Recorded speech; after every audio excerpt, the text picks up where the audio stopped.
man, do I got a good one for yins today.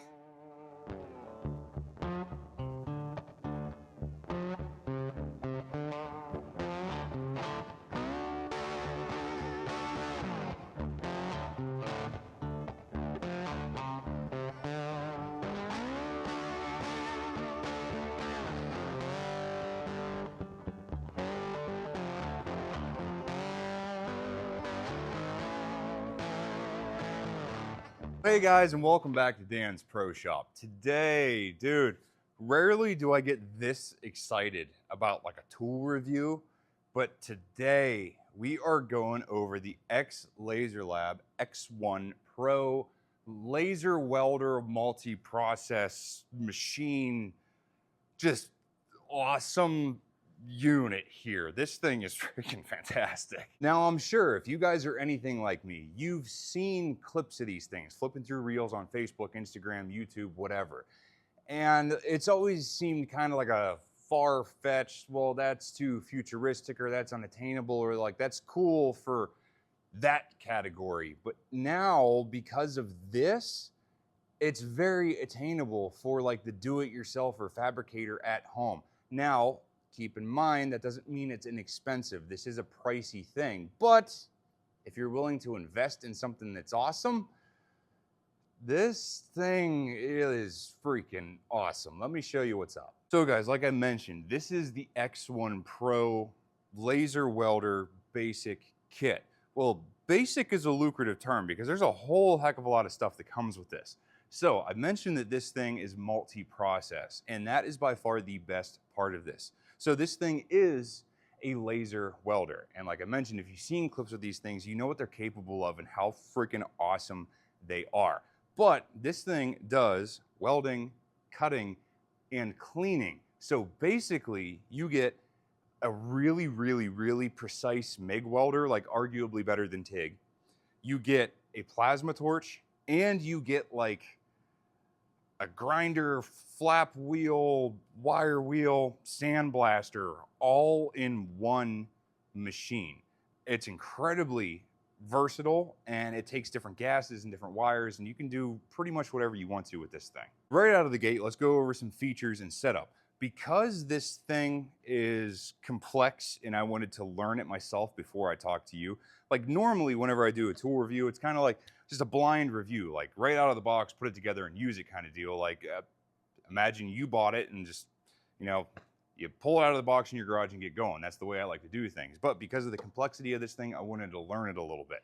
So right out of the box, this thing is versatile because it's dual voltage. You can either use 120 volts or 240 volts. So you can plug it into whatever you want. Just keep in mind, if you need the 240, which I recommend, you're gonna have to get one of these dongle thingies that you can plug in the plug on this machine into a 240 outlet. But either way, it's doable because this thing accepts both voltages. Now, because this thing is a laser, it is not a traditional welder in the traditional sense. Like, yes, it still heats up wire and melts it just like a traditional welder would, but this is not an arc welder. It doesn't rely on the current of electricity to go through an electrode to melt base metal and wire. It uses a highly focused, high intensity laser to heat up the base metal and the wire and fuse everything together. And trust me, we'll get to it. It's freaking incredible. But that's only the tip of the iceberg with this thing because we can do cutting and cleaning. Now, because this thing is a laser, there are different safety precautions that you have to keep in mind with this outside of traditional welding.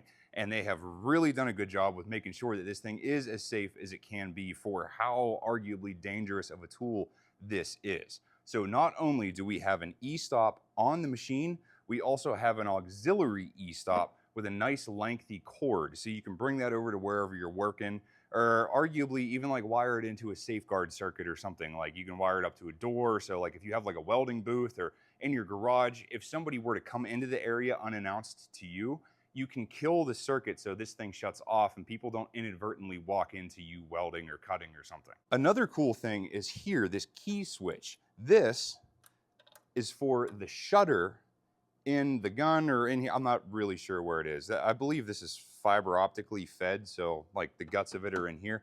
But either way, if you're familiar with lasers, there is a physical shutter that would go over the laser head in between there and the output. And this key right here turns it on and off. So in the event you want to make this thing safe, you know, little kids running around, they're smart enough to pull out an e-stop, you can remove the key and make this machine completely inert so it's unusable unless an authorized user is using. Finally, but not least, the gun itself. You see this weird thing?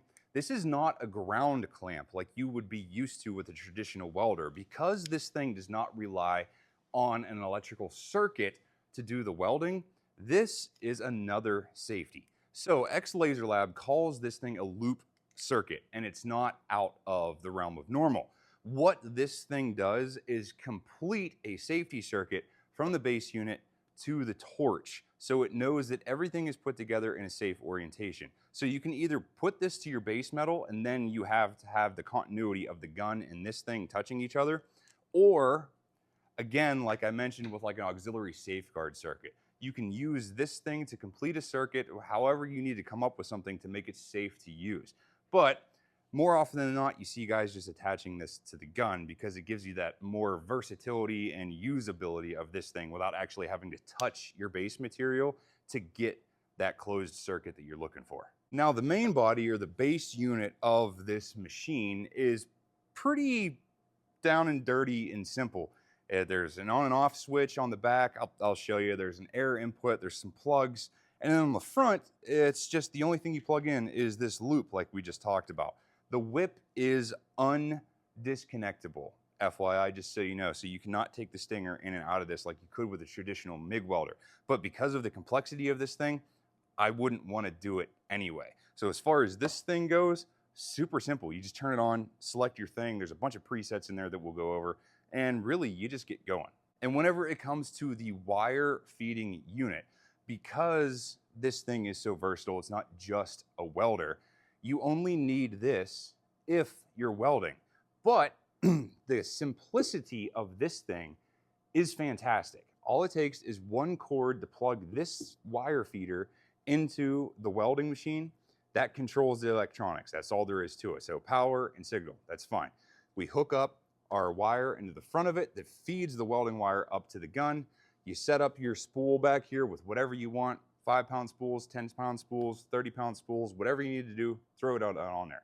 So we are using regular old 030 solid MIG wire for this. Now, you can use pretty much anything, you know, like aluminum, stainless, because we don't have the drawbacks or restrictions of traditional welding here because we're not using an arc. We're using like a third-party heat source to do the welding action. This thing is freaking fantastic, and I love the simplicity of it. Now, like I mentioned, I did a little playing with this first so I could get a better feel for it before I talked to you. And currently, I have this thing set up in the configuration for welding. So we're gonna do some of that. I got some, 1/8-inch thick carbon steel coupons. Just gonna weld them together. But like I mentioned, this thing is not limited to a specific base material. You can pretty much weld anything with this. And like, honestly, I'm gonna test the limitations. And honestly, I'm kind of curious, could I even use this for plastic welding? Because all we're doing is melting material and like you don't really need the wire. I don't know.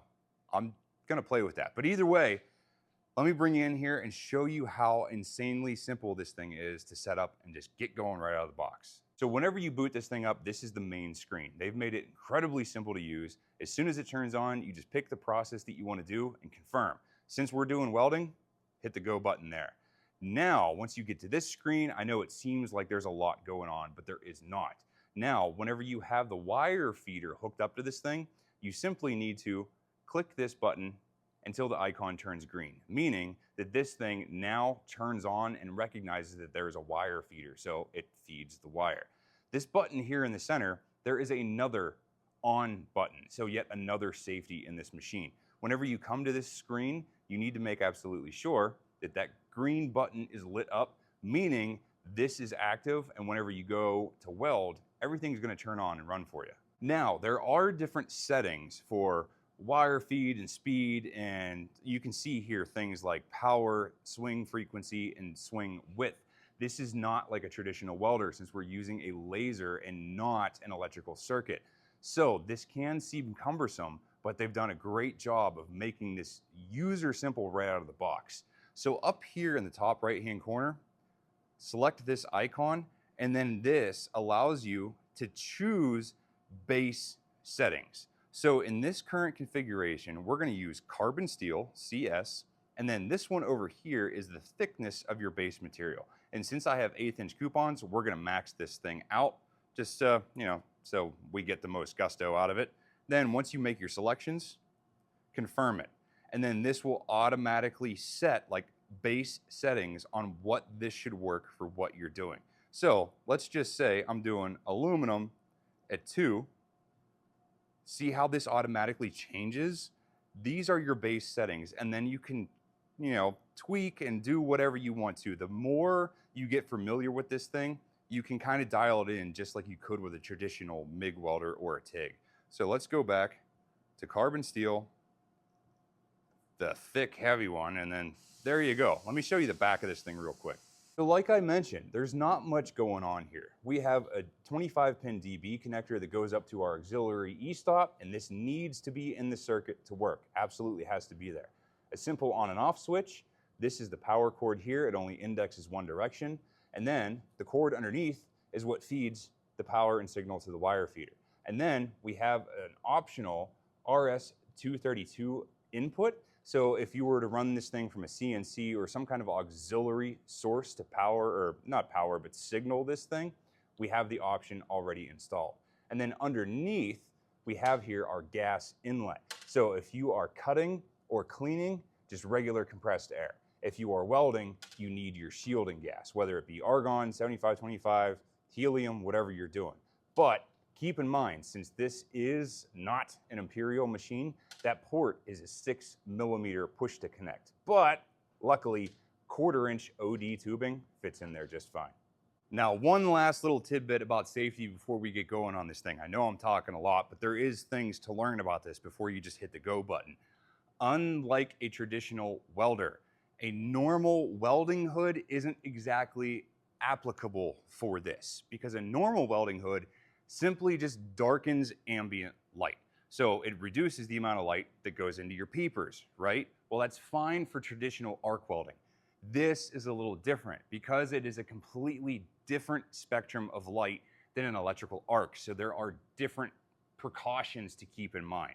Well, thanks to XlaserLab, they have included an incredibly specific type of safety glasses for this. These lenses are rated and designed and produced for an incredibly specific spectrum of light that this thing produces to keep that harmful light going into your noggin. So just keep in mind, whenever you're using this thing in any process, make sure that you have these on.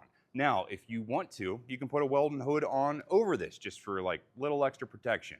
But at bare minimum, you absolutely need to use the glasses that they sent with this kit.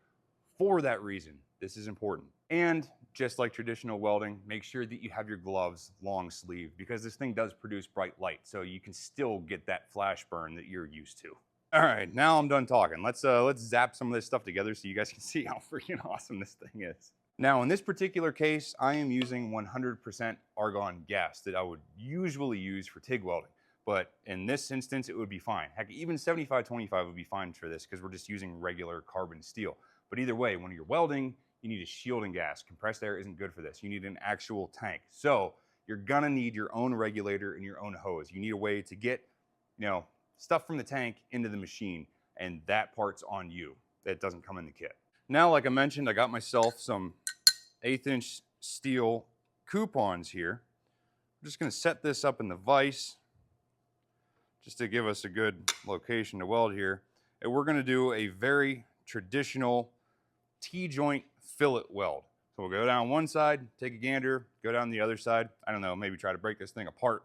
But either way, like I mentioned, super simple to set this thing up. Make sure you tell it what your base material is, the thickness, and it kind of gives you where you need to start, and then you can tweak from there. But either way, like the base settings are pretty solid. So once you're sure you have everything hooked up and all your safeties are squared away, you got your gas hooked up, time to spark. So now that everything's hooked up, everything's safe, we got our PPE on, Let's just go ahead and tack this guy up so it stays in place. All right. Give another one on the other side. Alrighty, let's get to it here, see what this thing can do.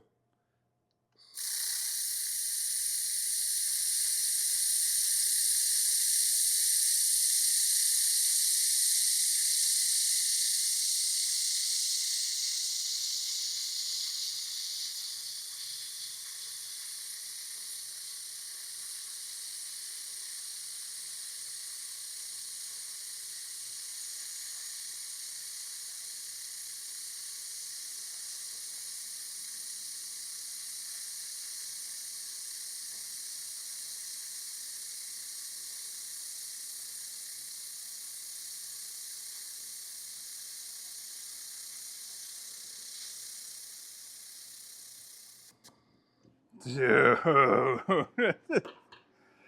I am impressed by that every time. So let's just take a gander here at this fillet weld. I know the lighting in here isn't the best, but look at this. How insanely clean and easy that is. I want to specifically point out the roots of the weld, and there is zero undercut like you would see with a traditional welder. If you don't have your settings just right, you know, where it starts to dig in on the toes, this thing is so perfect and precise the entire way. And there's another thing about this that I wasn't expecting, but is freaking fantastic. I don't know if this was on purpose or this is just a happy accident in the way this thing functions. So if you guys take a look here, the way this thing is set up, here we have our wire feed coming up under the outlet of the torch. So we have our output of the torch here and then our wire in front. So whenever you're welding with this thing, the wire comes out and just kind of pushes you along. Like, you don't need to really, I don't know, your travel speed is not as important with these things as it is with traditional welders. Because as the wire's coming out, it kind of just pushes your hand in the correct speed. So it makes it incredibly easy to control, much more so than I ever thought. And arguably, my favorite part about the welding process of this, other than being easy, is how clean it is. Like, before laser weld, like, I know they've been around for a long time, but they've also been on titanium for a long time. The best part about using one of these for welding is it's so clean. There is zero spatter because we're not using an electrical arc and we're not, like, you know, beating up the base metal with an electrical current to get the heat that we need, and the laser's just projecting the heat in the area that we need it. There is zero spatter. Like, I know if you're really, really good at TIG welding, you can achieve that same thing, but that takes years and years and years of perfecting that art. You have to be very good at TIG welding to be that good. With this thing, this is like the third time I've used it today, and I'm already producing some of the nicest stuff that I've ever seen. Now, don't get me wrong, that's not on me. That is the machine, because of how freaking easy and simple it is to use, because of the base settings in the machine and the fact that the travel speed is kind of already set for you. You just push the button and let the gun push your hand, and then you get a perfect, clean weld with zero spatter. And I don't know. Let me flip that thing around, do the other side, and then we'll try to break it apart. Here goes nothing. Contact.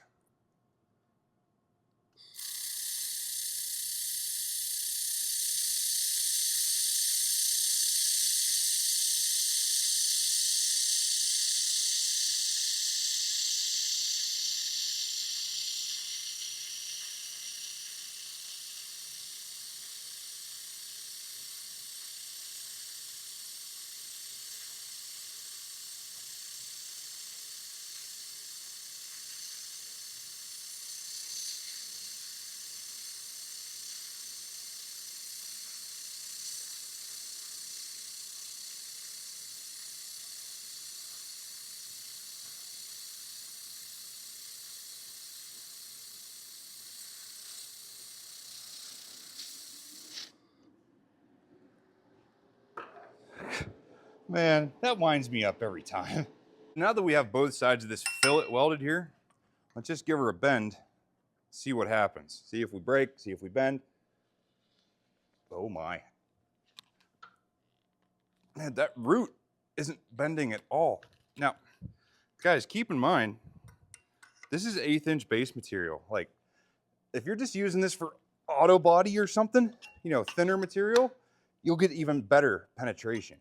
But for this,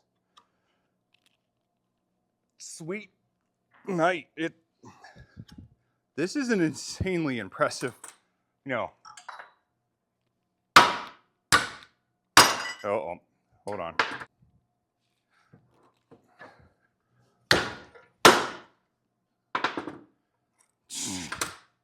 Man, this thing is big. Take a look at that. Absolutely zero anything to the root of that weld. I mean, I'm not a terrible TIG welder, but I wouldn't trust my TIG weld to be as well as that. Now, I could keep you here all day just going over this welding thing because of how insanely awesome it is. Like, I already have project ideas for this thing because of the cleanliness and precision of the weld on this thing. I think this is going to be an absolute miracle for welding motorcycle frames. And yeah, I got big plans. Either way, let's move on to the other processes so this isn't a 6-hour thing. We're going to do some cutting real quick because it's super easy to do.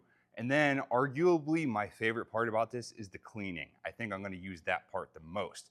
But remember what I said here, whenever you turn this thing on or at the main menu, select what you want, confirm it, make sure that you have the correct gas hooked up. So in this case, it's regular shop compressed air. Make sure you have the right tip in the gun that all comes in the kit. And I'll show you a little bit of zip zapping on this thing and you'll be impressed with that too, trust me. Now, for the cutting, like I mentioned, you have to change the tip. So in this kit, they come with all the tips you need for the different processes, and there's even a label on the front that tells you what one is for what process. So whenever you do the cutting, it's like the finest tip that really directs the airflow and kind of makes it like a plasma cutter. So in this, for instance, we're not using the wire feeder. This is just the machine and some compressed air. And just like we did with welding, you can select all the crap that you want, just turn it on and cut. Now, this thing, don't expect it to be like an oxy-fuel torch. You're not gonna blow through 3/4 inch steel with this thing. But for like 10, and I would say arguably less than 1/8 inch thick material, I don't know, I gotta play with it yet. But like you're cutting out fenders on a car or something, but the whole point of this is how precise and clean it is. Like you really don't get like that slag like you do with a torch, and not to mention how small the kerf is. It's unreal. Now I have a very unsteady hand here, but take a gander. We're gonna do some cutting. Everything hooked up, ready to go. Make sure you keep this thing at like a 30-degree angle. You don't want it 90 degrees to have spatter go back into the lens of the gun. So hold this a little bit of an angle, give her a rip.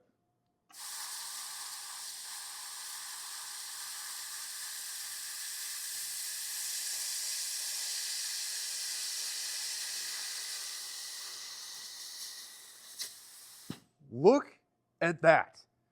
I'm gonna do it again just so you can see the kerf on this thing.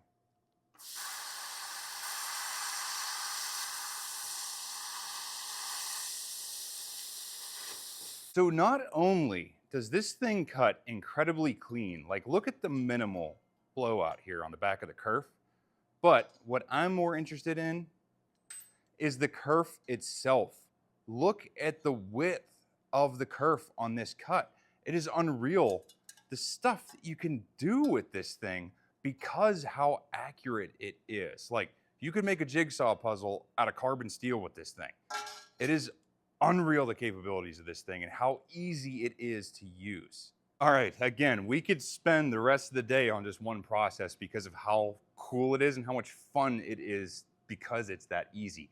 But let's go over to my favorite thing, the cleaning. So once again, you have to change to the appropriate tip to allow that laser swing like I mentioned earlier. So you want the big, wide, fat tip to allow that thing to move and give you a good like cleaning path. So change the appropriate tip from the kit, pick something that's gnarly, and get to cleaning. Oh, for this particular task, I got myself an antique hand wood plane. So let's say you're in the restoration business. So like, you're one of those doer kind of people and you like to save things more than throw them out and replace them, especially antique hand tools like this. Like they don't exist anymore. You cannot go buy one. So if you want to restore this thing, you have traditional options. Like you can sandblast it, you can wire wheel it, you can whatever. But Duck Dodgers from the 21st and a half century here gives you a lot more options, especially with crazy stuff like this in the nooks and crannies and stupid little areas that you would never, ever, ever be able to get a wire wheel or a grinder in to clean. Now we can do it with this thing, virtually hands-free. So let's chalk this up in the vise and see how well it does. Just cleaning up 50 years of rust and paint and tree sap, and we're gonna see how well it works. So we've changed our tip to the appropriate nozzle, the widest one in here, gone right onto the factory settings of the machine. This thing's just running full tilt, and we got our safety loop clamp here on the gun. You go to your base material here and just give it a zap. So let's take a gander how well it does here.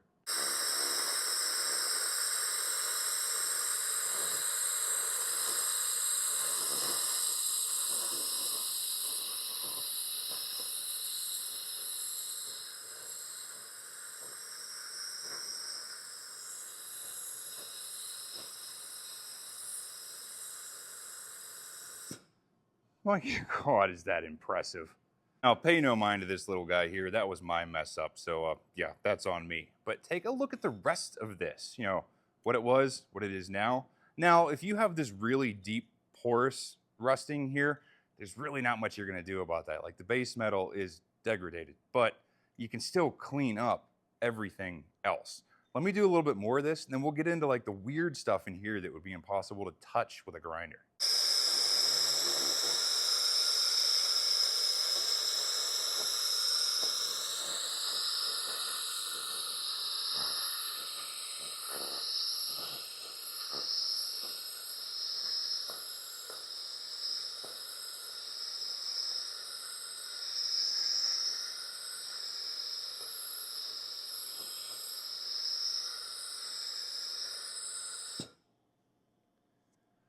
Another thing I've noticed with the cleaning is this one's arguably the most, you gotta get a feel for it. Because yes, you can change the settings in here, like the power, the frequency, the swing, all that, just like everything else. But your travel speed on this one matters more because you can go too far and start digging into the base metal and start etching your apparent material with this. So you kind of get a hang of it. You see how deep it's going. You see what it's removing. So I feel like speed is kind of your friend on this one, but you just get a hang for it. Now, like I mentioned, let's get in there to the weird spots and see how this handles areas that you wouldn't traditionally be able to get to. You guys see all this gunk in here? I'm just gonna do some zhuzhing in there and see how it turns out. Contact.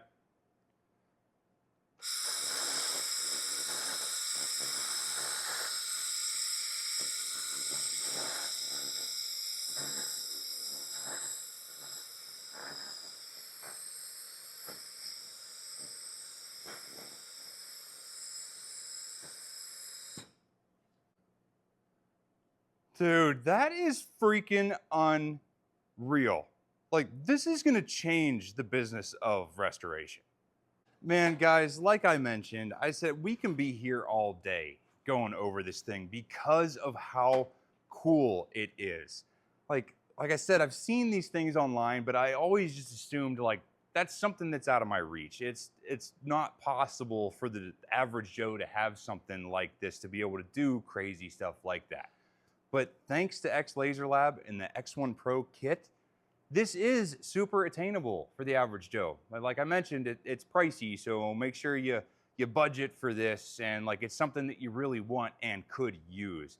And boy howdy, could you use this. Like this, for all intents and purposes, it replaces 3 or 4 different machines with one. So put that into perspective. You go out and buy a really good MIG welder, you buy a TIG welder, you buy a plasma cutter, you have a set of oxy-fuel torches, you got a couple handful of grinders that, flap wheel, wire wheel. You add all that stuff up, like you know, this is kind of worth it if you're trying to replace a bunch of different processes. And I cannot tell you how awesome and easy this thing is to use. Like, I have absolutely minimal, if not negative, experience with this thing. And it's that easy to use right out of the box. Like, the only thing you really got to do is figure out where to plug stuff in. And then the interface just takes you right through it, and it's easy to use. So if you guys think that this thing is as cool as I do, and you could see a use for this in your projects, please do check out the link down in the description. Get on over there and grab one of these for yourself. I know you won't be disappointed. Absolutely endless uses and projects I have in mind for this thing. Now, if you guys will excuse me, I'm gonna keep on zapping stuff because this is so satisfying, just seeing rust and crap evaporate. Well, I hope you guys enjoyed this one. We'll see you next time.